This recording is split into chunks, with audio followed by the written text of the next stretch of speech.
okay, every level of It's like life. it's as if everything's breaking down. Of course. But it's really to regroup and come up with something better. Absolutely. And I think the idea of change is very exciting. The reality is a little hair-raising because first we have to let go of what doesn't work. Okay? That is never an attractive process. No. That is like, but it's like getting a divorce. It is. It's, it's hard, right? It's a great idea, but when you do it, you have to walk through it. Yep. But here's the thing. We are at the time in history where we have begun our walk really into a whole new destiny. And the ways that we have used to support ourselves and to be conscious spiritually and to be aware, the old ways aren't working. Okay, so religion, really, which is wonderful, religion has been a tool for us as human beings. But religion, comfort. It's wonderful, Oh, yes, belonging, it's great. Mm-hmm. Religion is an external structure through which we had really, as humanity, hoped to have an internal experience of the divine. And for most of us, it hasn't really worked too well. Yeah. But the Akashic Record is an internal, it's an internal structure through which individuals can have an experience of their own soul and the divine. Because the times we're in, the call, really the imperative of our time is to have a conscious relationship with our own soul. And the Akashic Record is the record of the soul. So this is a way to have a conscious relationship with our own soul, and then we can navigate anything. We're not relying on people, places, and things outside of ourselves to get us through. Do you see? It's like we're creating our own world. Right. We're completely creating our own world. We are. And if everyone would just see it in a positive way, it would be, period. But it's kind of like there's chaos happening so that it can be peaceful. So we can let go of the old. Did you ever try and take a cookie from a 3-year-old? A lot of carrying on, right? A lot of wailing and gnashing of teeth. I would Okay, you don't even want to think about it. I would never take a cookie from a 3-year-old. Same principle. Same principle of letting go. Now, describe what the energy is like when the record is opened. Open. Okay. Here it comes. Well, really, it's there is something really known as the atmosphere of the Akasha. Okay. Akasha actually is a Sanskrit word. Okay, it means primary substance. But what the energy is, it's an energy of great compassion, of kindness and respect. And it's governed by there are 3 absolutes, 3 spiritual principles of the record.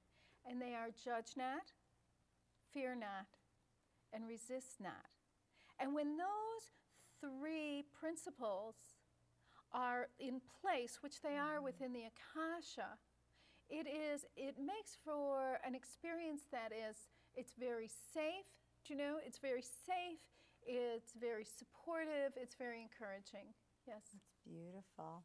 Now, perhaps one of the most extensive sources of information regarding the Akashic Records comes from clairvoyant work of Edgar Cayce. That's right. For those who don't know who he was, and it's hard to believe that there's anyone who doesn't, but there is. He spent 43 years of his adult life. Edgar Cayce possessed the uncanny ability to lie down on a couch, close his eyes, and put himself in an altered state in which he would virtually get any type of information that the person possibly needed. This was, in another century.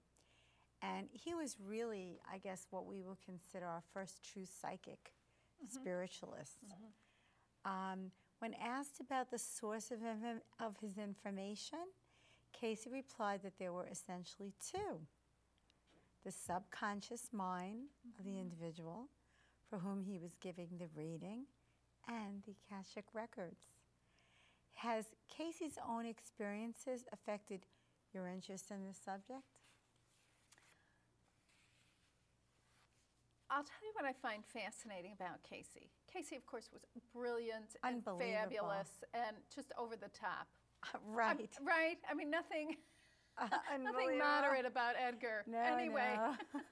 He was like, wow. No, but he was. He was wonderful. And it's interesting because he lived at a time when this was, like for you and I, do you know, it's much more common now. I mean, Although we're when I 60 years later. When you started, oh, heavens When I no. started, people would call me up and say, what is a psychic and what is a psychic reading? And then 5 years later, they'd call me up and say, do you know what a psychic reading is? It was the funniest thing. Great. Right, Yeah. right. But it's totally the age of Aquarius. It really is. And so he came about at a time, I mean, he was the front runner. He broke open the possibility, okay, which is just, I mean, he did us all a wonderful, wonderful favor. Yes, absolutely. What's fascinating to me, when Edgar Casey worked in the Akashic Record, he was unconscious. He was out. Do you know, he had no idea what he was saying, what he was doing. I mean, he knew people were having, you know, miracles and blessings. It was like out of his body, and he was just there. Right. And Now, he was just there. the difference between then and now, okay, and this is only 50 years later, okay, when you think about it, but it's okay. But here's the big difference. Here's the big difference, is that today we can work in the Akashic Records and be conscious. We can be conscious, responsible, and deliberate. Whereas, I mean, his work was to break the door open, but he was not transformed the same way we are as we do this work because of the level of personal responsibility and consciousness. Okay, see, now in the work that I do, in the work that my students do, when we work in the records, we're fully conscious. So there is no longer the need to be out cold. To have somebody, his sister used to transcribe for him. I remember that. I mean, how wonderful, you know, very nice. So she'd be doing that. But today, we can do this fully conscious, alert, awake. This is a radical shift. But why do you think, Linda, he had to be unconscious and we're conscious? Like, why do you think that is? This is the growth, this is the evolution of consciousness of humanity. See, in the middle of the last century, we were not ready. We really weren't ready. It was not yet the age of Aquarius. We are in the time now where every individual has the right. And I mean, we're all entitled to have a conscious relationship with our soul. Absolutely. And you know, I mean, when I think about it, did my grandmother think that? Probably not. Although I found out that we had a healer in our family. There's one in every family. About 100 years ago. I'm a liberator. What I do is I liberate the spirit. You know, I teach the remembrance. And obviously you do too. Right. You're watching Alexandra's Psychic Eye. And I'm Alexandra, psychic spiritual teacher and guide and counselor. And our guest today is Linda Howe, founder and director of the Center for the Akashic Studies. Explain about the pathway prayer and how it's used to obtain information from the records. And then you can do your meditation after. Okay, wonderful. Okay. First tell us about the pathway prayer. So what the pathway prayer process is, it is a method. Okay, it's a method, it's a system, it's a prayer. The saying of which enables an individual to get into their own records or to access the records of another person. Okay? It's a very specific prayer. It's, you know, I talk about it in my book, I teach it, it's very simple. What happens in the saying of the prayer are two things.